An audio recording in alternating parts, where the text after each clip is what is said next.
ଜ୍ଞାନ ଲୁଚେଇ ଦିଏ ସବୁ ଖରାପ ଗୁଣକୁ। ୟୁନାନର ସୁପ୍ରସିଦ୍ଧ ଦାର୍ଶନିକ ସକରାତ ନିଜ ଶିଷ୍ୟଙ୍କ ସହିତ ଘେରି ବସିଥିଲେ।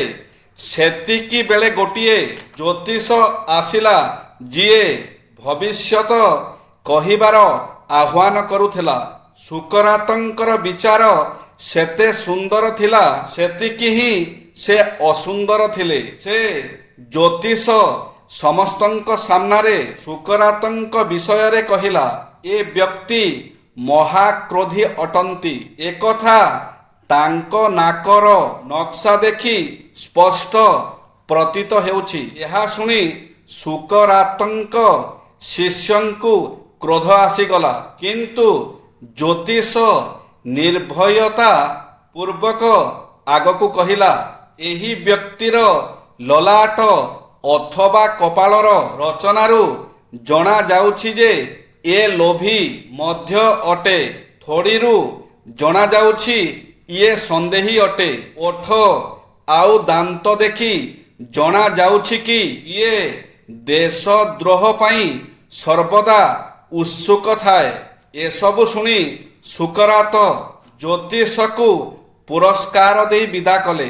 ଏହା ଦେଖି ସୁକରାତଙ୍କ ଶିଷ୍ୟ ଅଡୁଆରେ ପଡ଼ିଗଲେ। ସୁକରାତ ନିଜ ଶିଷ୍ୟଙ୍କ ବିସ୍ମୟ ଦୂର କରିବା ଉଦ୍ଦେଶ୍ୟରେ କହିଲେ, ଜ୍ୟୋତିଷ ଯୋଉ ସବୁ ଖରାପ ଗୁଣ କହିଲେ, ସେସବୁ ମୋ ମଧ୍ୟରେ ବିଦ୍ୟମାନ ରହିଛି। ସତ୍ୟକୁ ଲୁଚାଇବା ବ୍ୟର୍ଥ ଅଟେ।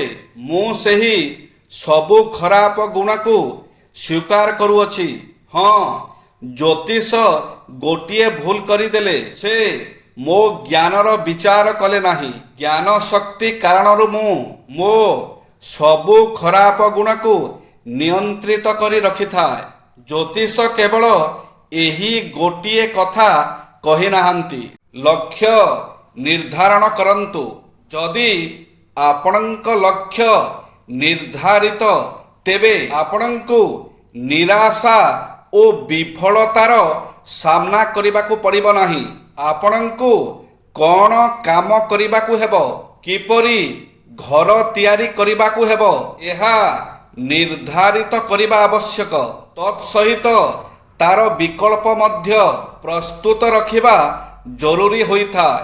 ଲକ୍ଷ୍ୟ ଯଦି ସ୍ପଷ୍ଟ, ତାକୁ ପାଇବା ପାଇଁ ସହଜ ହୋଇଥାଏ। ଅସ୍ପଷ୍ଟ ଲକ୍ଷ୍ୟ ରଖିଥିବା ଏପରି ଭାବିଥାଏ ଯେ ମୁଁ ଇଞ୍ଜିନିୟର ହୋଇନପାରିଲେ ଡାକ୍ତର ହେବି, ନହେଲେ ସଙ୍ଗୀତଜ୍ଞ ହୋଇଯିବି, ଏବଂ ତା ଯଦି ନ ହୁଏ ତେବେ ଦୋକାନ ଖୋଲିବି। ଏଥିରୁ ସେ କୌଣସି ଲକ୍ଷ୍ୟକୁ ପ୍ରାପ୍ତ କରିପାରେ ନାହିଁ। ଜୟ ଶ୍ରୀ ଜଗନ୍ନାଥ।